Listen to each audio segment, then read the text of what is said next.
record numbers of deaths yesterday.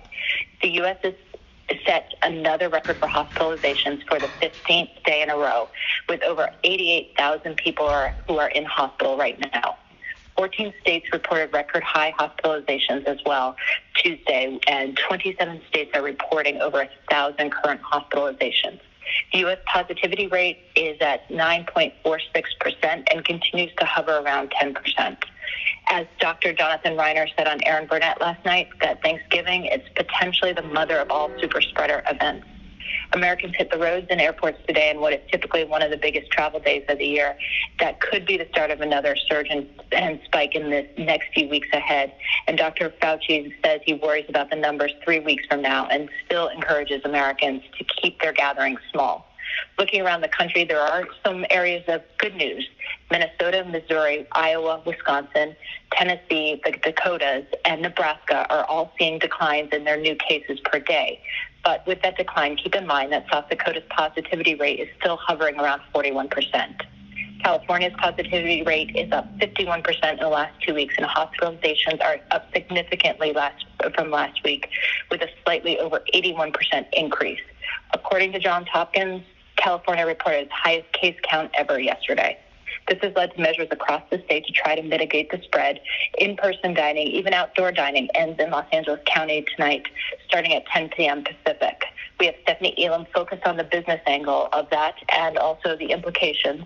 And Dan Simon is available from San Francisco, which also is seeing major increases. In Colorado, the governor there said that the state was at the height of infection and hospitalizations are spiking, and the prediction that the death total will be double by the end of this year. During a press conference yesterday, he even highlighted that there were only 25 intensive care beds available in Denver. In Florida, we have Rosa Flores at Miami International Airport. Florida is seeing an average 24% increase in cases from last week and approaching what has been over 4,000 cases per day for over 24 days.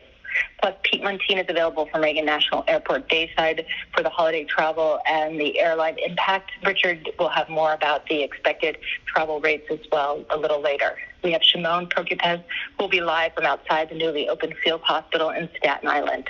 And on health, the coronavirus task force is looking at potentially shortening the 14-day recommendation for quarantines to 10 days because it might be more palatable for Americans and also might be scientifically supported. Dr. Stephen Hahn of the FDA said that he is warning on the tremendous stress on our healthcare system because of the hospitalization increase and people who are getting sick, and reminded Americans that even though treatments will help lower mortality rates, they aren't a replacement for public health measures. I would also encourage everyone to look at the compilation from Maggie Fox that's posted on digital that explains the different vaccines, their science, their development, and what they mean going forward. She goes beyond just the three that we've been highlighting and talking about this week. The impact of the virus during this holiday season, as Jeff mentioned, with the Dow hitting a record yesterday, also doesn't translate into what every American is feeling. The economic insecurity that leads to food insecurity is really prevalent across the country, where we're seeing record lines. We have Adrian Brodus from One Food Pantry in Chicago that's seeing a 400% increase in need, and Vanessa Yurkevich will be filing for later today on the economic struggle that people are facing and the increase in food insecurity. Evan McMorris-Santoro is available on education headlines. We learned yesterday from a study out of Fairfax County, Virginia, that they're seeing an increase in the number of failing grades for students who are learning virtually. And from sports, we've already seen that 5 college football games have been canceled for this weekend. There will probably be additional cancellations and postponements. And the start of the NCAA basketball season looks very different this year due to the cancellations and postponements due to positive cases in both the coaching staff and also the players. We have Andy Scholes available through Dayside. Wrap pieces today are Lucy Kavanaugh for 3, 5, 7, and 9, and Athena Jones for 4, 6, 8, and 10. And that's where I'll pause. Okay, thank you, Laura. Again, I really think that the contrast between the Dow at 30,000 and thousands, millions on unemployment, and thousands waiting online for free food across the country is really significant. Does anybody else have any thoughts on COVID? Hey, Jeff, good morning. It's Ben. I just wanted to draw everyone's attention to a really great guidance note that we just put out from Virginia Langmaid on the COVID trends team. We obviously have some, really terrible superlatives that we've been hitting day after day after day in terms of new cases, new deaths, record hospitalizations. And just a heads up for everyone going into the holiday and coming out of the holiday, these numbers will likely drop. That does not mean that anything is getting better. A lot of the reporting will pause on Thursday and Friday. We know it's typically lower over the weekend. Then all those numbers for what is going on now, as well as the numbers that we missed over the holiday, will hit towards the beginning or middle of next week. So we'll see that bounce back. And in regards to Thanksgiving in particular, we will not see the effect of any transmission that happened over the holiday for a few weeks. So as we get into the weekend and into next week, I just want everyone to remain cognizant of that we are not pinning any new cases early next week on Thanksgiving. It is too soon. Okay. Anybody else on coronavirus?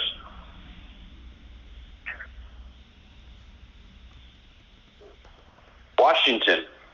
Okay, so I have politics today, so I'm just going to weave this all together because it is sort of a tale of two stories here. So for the Biden part, the transition is fully underway. There are at least 20 meetings were yesterday and a slew scheduled for today. Jim Sciutto reporting at this hour that the PDP is expected to start shortly. Biden today will deliver a Thanksgiving address in Wilmington, the sacrifices this country is making during COVID. That will be at 2 o'clock for planning purposes. And this comes as he has given his NBC interview yesterday, which was just remarkable in its tone, given everything that has happened these past couple of weeks. He said he doesn't think we're as far behind the curve as he would have thought. He said he would consider appointing a Republican. He has gotten sincere outreach. He would not use the Justice Department to punish political enemies in terms of whether he would direct the Justice Department to go after some of these moves. And he also cautioned that this would not be a third Obama term. This all is happening as we are learning that the current occupant of the White House is expected to leave to join, for the first time in several weeks, to join Rudy Giuliani in Gettysburg at 12:30 today to attend a hearing on allegations of fraud in the 2020 election. To point out, this is more of a glorified presser. We are, this is not yet on his schedule, but we have reporting that he's going to go and are prepared if he does. And just to put the finer point on the fact that despite starting to start the transition on a practical level, he has no intention of doing that on, completely. To point out, also on the legal challenges in Georgia, the Republican Secretary of State wrote an op-ed this morning about being attacked by Trump despite being a supporter of the president. I voted for Trump. He threw me under the bus. And we're also getting ready for a slew of pardons that we expect to come, with the Flynn pardon being actively under discussion, others being discussed, Papadopoulos, Manafort, Kushner, and Rudy. Two other quick things just to note. I just wanted to point out the reporting about the night that Ruth Bader Ginsburg died. McConnell called Trump to say two things. One, that he was going to put out a statement saying he would fill the vacancy, and second, Trump had to nominate Amy Coney Barrett, according to McConnell's former chief of staff. And then just to note, Ryan Nobles remains in Georgia on the Senate races. Neither have any public events today, but he is down there. And that's what I got. Okay. Does anybody have anything they want to talk about politics, Trump, Biden, any aspect of it?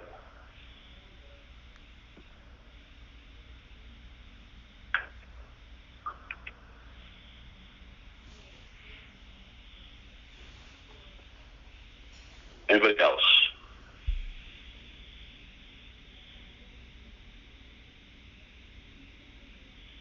Okay, anything else in Washington?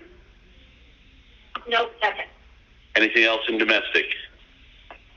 We are just watching the potential for fire danger in California, especially Los Angeles and Southern California. And then there were storms that are moving through the middle of the country. We also did, International will speak more about the op-ed that the Duchess of Sussex published this morning in the New York Times revealing her miscarriage. And they have Max Foster on that. And that's all we have. Okay. International? Hey, good morning. So just to start with our COVID whips today, in the big picture, Europe is still the largest contributor to new COVID cases and deaths in the past week, according to the WHO. So with that, we look at Germany going in the wrong direction. They set a single-day record for COVID deaths as Merkel and states weigh tighter restrictions. Fred Pleiken is on that reporting today.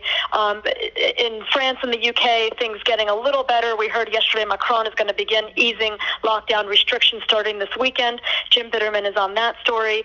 Boris Johnson announcing a COVID plan around Christmas, limited family gatherings, but it's still making experts nervous. Salma has that reporting. And then things are also spiking in Turkey now, which saw the second day of record deaths. So Jaman is contributing to our COVID whips today. Lastly, in Hong Kong, we talked about how cases are spiking there. We learned they are closing bars, nightclubs for a week, and Carrie Lam says the city is on the brink of a new wave. So Christy Lou Stout is on that. And then I just mentioned our story on Meghan Markle is also, I know, in some domestic shows today. So Max Foster is talking about all of that. And that's where we start. Okay, thank you very much. Business? Jeff, good morning. Global stocks mixed today following the Dow closing above 30,000 points for the first time, obviously fueled by encouraging vaccine news and signs of a formal transition of power underway in Washington. We saw the president patting himself on the back yesterday, celebrating that milestone. It's a remarkable moment when you consider that the Dow dropped 18,000 in March, but it does highlight the huge challenge facing the incoming Biden administration. Wall Street continuing to do well, while Main Street continuing to reel. This is exactly the contrast you mentioned, Jeff, and this is the K-shaped recovery that Fed Chair Jerome Powell and economists like Mohamed El-Erian have been warning about. This is actually happening, and worth a reminder also that 401ks aside, most Americans do not play into the stock market, and the stock market clearly not an indicator of the real economy. Yes, hope on the horizon with vaccines, but there is more pain ahead with no fresh stimulus coming from D.C. Until possibly late January. And underneath, Americans are suffering in terrible ways with food lines growing, as Vanessa Yurkevich will report out today. 50 million Americans perhaps will not be able to have enough to eat in 2020. The largest relief group in the U.S. projecting 8 billion meals will be needed to feed Americans that are insecure this year. And on top of that, unemployment claims continue to come in at record levels. We got a taste of that this morning with the weekly claims, usually held on Thursday, and it wasn't pretty. A huge miss.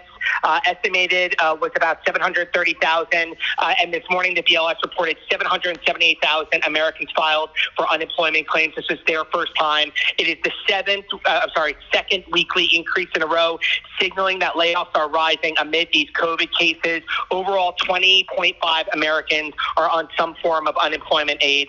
This has been the highest in 5 weeks, clearly going in the wrong direction, raising a red flag. Christina Alessi is up and available on that, and Vanessa Yurkevich will have her piece out later on today, as Laura mentioned. Also wanted to highlight Pete Muntean at National, as was mentioned, around a piece on what airlines are doing to woo customers amid these rising cases.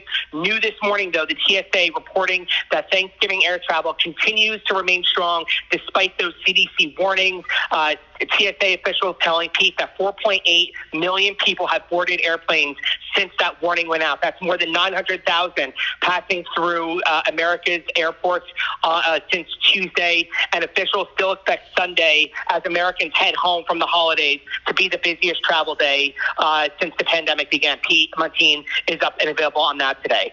And lastly, Donnie tracking One American News Network, one of President Trump's favorite outlets, has been banned from posting new videos to YouTube for spreading false information on COVID-19. The ban is only a week, but Donnie is up and available and tracking any developments on that story today. And that is where we begin. Thank you, Richard. Okay, so before we move to digital, does anybody have any thoughts on anything they want to raise?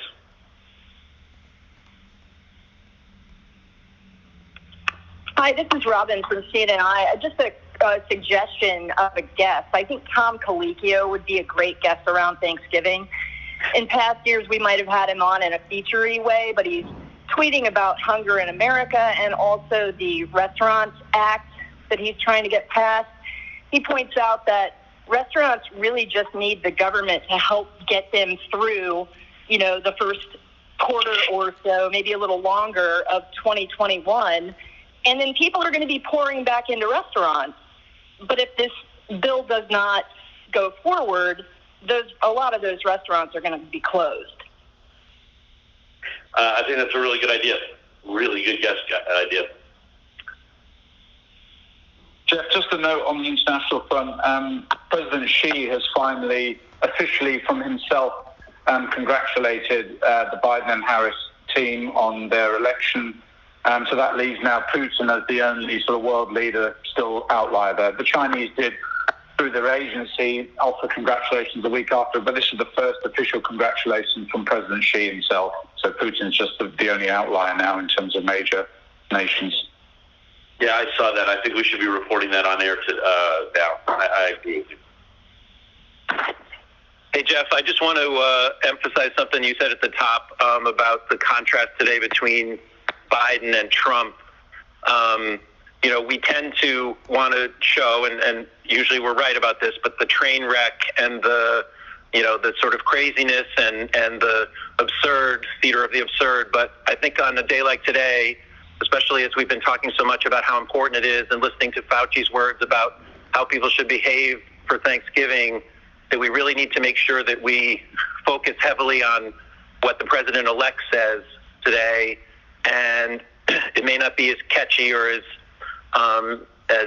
teasable, but it's something that is really important to see. And Thanksgiving is kind of, if you'll accept this sports analogy, is kind of like the big game, right? Everybody's worried it's a super spreader event, and we've got the two opposing coaches with their pre-games today, and the contrast is just going to be fairly extraordinary if Trump does go to this so-called hearing in Pennsylvania at a time when the President of the United States should be telling people what to do today, tomorrow, the next day, as they try to get through this holiday. And I think the contrast is just going to be extraordinary. I just want to make sure that we give proper due. I know we'll take Biden's speech, but in the wake of it and throughout the day, I think we need to emphasize the points he makes, and obviously the contrast to how the actual president, the person who's in charge, the person who can make a huge difference with just a few words today, if he was so inclined, the difference that he could make among a huge swath of people across the country today to try to protect people and make people's Thanksgiving a good holiday. I think the contrast is just going to be extraordinary. I just want to make sure that we don't just go for the crazy, and we actually spend enough time talking about what the president-elect says. So I think today is a total day of contrast. The contrast between those two presidents. It's a contrast between the stock market and people on hunger lines. It's a contrast between what the CDC is warning and people in airports. It's a day of total contrast today. Anybody else? Jeff, any credit that Donald Trump earned by starting the transition gets wiped out today by this absurd stunt in Pennsylvania. Everything he's going to say in Pennsylvania is going to be untrue and is going to be dangerous. And to Michael's point, is exactly the opposite of where Joe Biden is. So it's a horrendous moment, what the president is doing today. And I agree we should not be giving it a lot of oxygen. I agree 100% with Michael. But it's just horrendous. It's as bad as anything he's done since the election. Okay. Anybody else?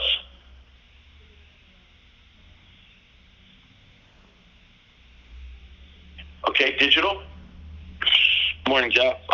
You'll note that on digital, for everything Sam and Michael just said, we have transitioned to the transition, and we're leading with the Biden transition and all that means. We'll treat the president's event. We're not even calling it a hearing. We'll treat the event in Gettysburg today as a sideshow. But we'll, follow whatever our reporting brings out of it after the fact, and we'll have it in context. Yesterday, we had 34 million uniques. Our top stories were all politics. Collinson's piece on the Biden transition, and actually had more than 2 minutes engagement, which is very strong. The Biden-Trump DLE, But actually, our number one story, given uniques and time spent together, was the investigations piece on the Florida dark money. Really excellent to have, and audiences really connected with it. The other only big story we had was audiences really connected with the counter-programming of this Utah monolith mystery. Today, engagement-wise, we have more than 2 minutes on the Zoom CEO from CNN Business, and we have the piece by Elle Reeve, Adopted for Digital and Proud Boys, ex-Proud Boys member profile, has a 1.5 minute engagement. Video-wise right now, this morning so far on mobile web, the top video has been CNN asks travelers why they are taking a risk amid the surge. See their responses. On the app, it's Biden asked if he would meet with Trump, and he said yes. On the desktop, it's Trump touts America first during Turkey pardoning event. Right now, our number one story is actually, again, that Elle Reeve Proud Boys ex-member details what happens within the group's ranks. That's headed for 17,000 concurrents. After that, we have today's Collinson, which is almost at 10,000. And right under that, Meghan, Duchess of Sussex, with that extraordinary piece about her miscarriage. Today, of course, we'll see on the politics everything we just laid out. I won't go into details, but we've heard it. I will say that we had a great digital piece overnight, which I want you to look at, from Kristen Holmes and Jeremy Herb on inside the stall transition, what was going on. And we also have a digital piece on the civil servant outcast, like Veneman, you'll remember, who may be brought back under the Biden administration. Also in politics, we look at this question of self-pardon, something the audiences have been very much into. Can the president pardon himself? Coronavirus, our other massive story. You talk about the contrast from the market to the breadlines. We're going to keep breadline images up all day. The words about the daily U.S. records that are being shattered, the incredible personal stories. And then Thanksgiving as the mother of all super spreader events, and what Dr. Fauci said could happen 3 weeks from now. So we'll see on that. And I mentioned the Proud Boys story already. So a few sundries just to round it out for us. We have a Tesla piece. It is now more valuable than all car makers combined. That kind of goes with our kind of story of two Americas. Dow 30,000 and breadlines, 50 million Americans with food insecurity. We will have all this contrast up. Fox settles the lawsuit with Seth Rich's family. And I mentioned the Duchess of York. Duchess of Sussex. And how farmers we have a good video on how farmers harvest your food. And that extraordinary empty chair video we're going to bring back out for Thanksgiving, the Americans who are missing family members this holiday. Thank you. Marcus, thank you. Can you just give a quick brief to everybody about what you're going to do tomorrow morning with a special op-ed? Sure. So some of my digital colleagues will be hearing this for the first time as well. So tomorrow morning we have an op-ed that we're going to actually put in the T1. That's the lead of our homepage as an app, which we never put an opinion there. But it's an opinion from the president-elect and the First Lady designate of the United States talking about Thanksgiving and actually talking about some empty chairs as well and their greetings, what they're saying to the nation and to the world on this Thanksgiving. This is pretty extraordinary for us. We've never put an op-ed, we've rarely put an op-ed in the lead of our sites, but we think it's an important one, and we're going to have a big social plan as well.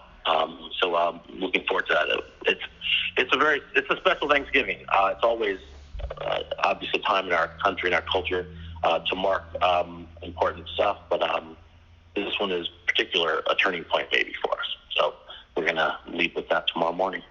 Yeah, and so I think the television platform should be aware of that coming tomorrow morning at 6 a.m. as well. Thank you, Marcus. John. Good morning. So coronavirus is leading all the shows this morning with the skyrocketing numbers and still the record numbers of travelers out there and the confluence of those two events. Rosa Flores handles that piece from Miami International. Next hour, we bring in Pete Montine to also give a second beat on that from D.C. Shimon Prokopech on Staten Island at a mobile hospital, and also the expected rollbacks in New York City. At 11 a.m., we bring Stephanie Elam up from Los Angeles. She has a piece on the concerns among restaurant owners there with all the in-dining restaurants, in-person dining closing as of today because of the rising cases. And then Dan Simon in San Francisco. So we're well positioned across the country to handle the impacts of coronavirus coast to coast. On the medical side, Elizabeth Cohen really drilling down on the CDC, looking at revising these quarantine guidelines. A lot of interest in that. Dr. Andrew Badley, an infectious disease specialist at Mayo Clinic, on that, as well as Dr. Jay Varkey. Kate Baldwin has one of the Biden COVID task force members, Celine Gounder. Fauci this morning saying that they are finally talking to the Biden team. He is an important milestone in the transition. Nia, who's in for John King, has Dr. Ezeki, head of Illinois Public Health. More and more counties in Illinois are enacting these 10-person gathering limits going to the Thanksgiving holiday. And then Brianna has a couple of doctors in the front lines to flag. One's an ICU doctor featured in a big CNN.com piece that published yesterday, went viral. This is what you'll see at the end of your life if COVID precautions aren't taken. He gives kind of a point of view perspective of what it's like at the hospital if you're suffering from COVID. And then we also have a doctor from Idaho who says he's just not seeing overwhelmed ICUs, but primary care facilities are starting to get overrun as well. Another concerning piece of all of this. Adrian brought us up right now at the Food Pantry in Chicago. We are going to stay on that food insecurity angle juxtaposed against the market's just exploding right now. And then Andy Scholes on college basketball season begins. Many top-tier games already canceled because of COVID. On the transition, it is that really stark juxtaposition today. Jess Eleni in Wilmington for the Biden Thanksgiving address at 2 p.m., which we will take. And then Kristen Holmes expected to travel to Gettysburg with Trump. We will not take that event live, but we will watch for any relevant sound and turn it with the proper context around it, and lots of political voices to compare and contrast those two events. Ben Ginsburg just on a number of different threads, including the really extraordinary op-ed from the Georgia Secretary of State in USA Today. Jim Messina coming up on the process of transition and where the pieces are beginning to fall into place now. John Brennan on with Brianna, the importance of Biden finally getting intel briefings. She also has read Bright on the importance of a smooth transition to managing COVID, and then Ellie Honig with Brooke on continuing on the pardon discussion, specifically the Flynn news that broke overnight. Kate Bennett joins us at 1 o'clock. She has some reporting on what's expected to be a very different inauguration ceremony. And Ellie Reeves' Proud Boys piece will get a couple of airings today with Jim and Poppy and Brianna. And finally, two other pieces. We will get to Max Foster a couple times today on Meghan Markle's miscarriage. And we have Lisa Ling next hour promoting her new season, which begins Sunday. Thank you, John. Washington. Good morning. So Pamela Brown is in for Jake today on The Lead as Biden delivers his address focusing on sacrifice this afternoon. President Trump continues to focus on himself. MJ Lee will wrap up all things Biden for us with a spot. Jeremy Diamond will package from the White House, and we'll obviously take a look at the possibility of this Trump presser with Rudy Giuliani. We'll have plenty of political analysis on the contrast and speech.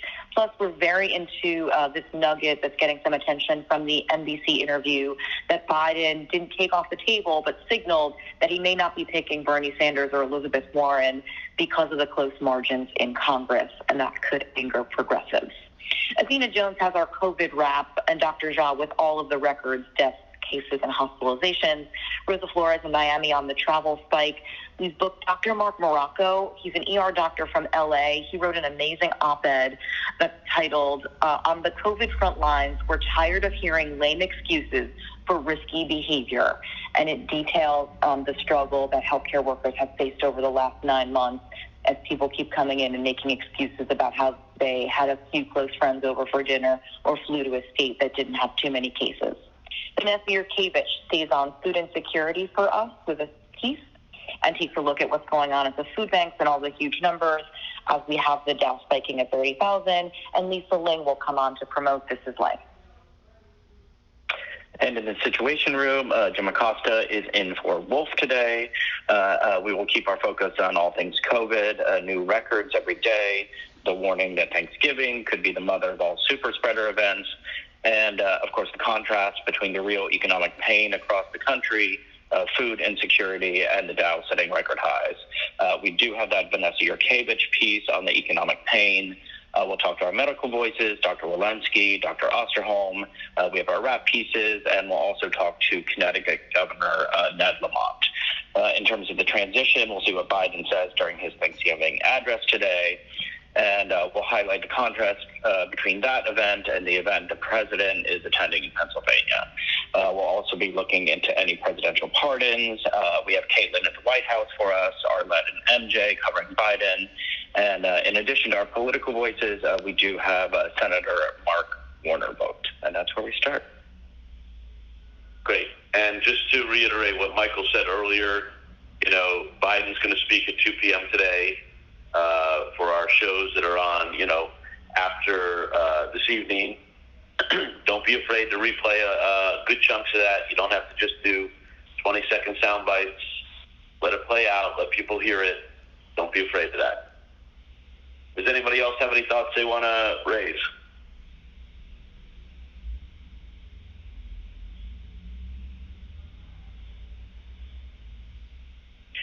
Okay, just a couple of closing thoughts then. There's a ton of news still going on. Let's make sure we're covering it. As I noted, there's no calls, no editorial calls tomorrow or Thursday or Friday, so the next editorial call will be on Monday. Let's make sure that through the holiday and the holiday weekend, we stay newsy, we stay urgent, and we continue to make sure we've got everything right and play error-free ball. I want to encourage everybody to stay safe this holiday and this holiday weekend. Please take care of yourself. Please take care of your loved ones. Have a very happy Thanksgiving. Be safe and enjoy the time that you do have. For those of you who are working, keeping us strong across all of our platforms, all of our news gathering here in the United States and across the world, thank you very much. Thanks for all you're doing. Have a very happy holiday. Stay safe, everybody. Bye-bye.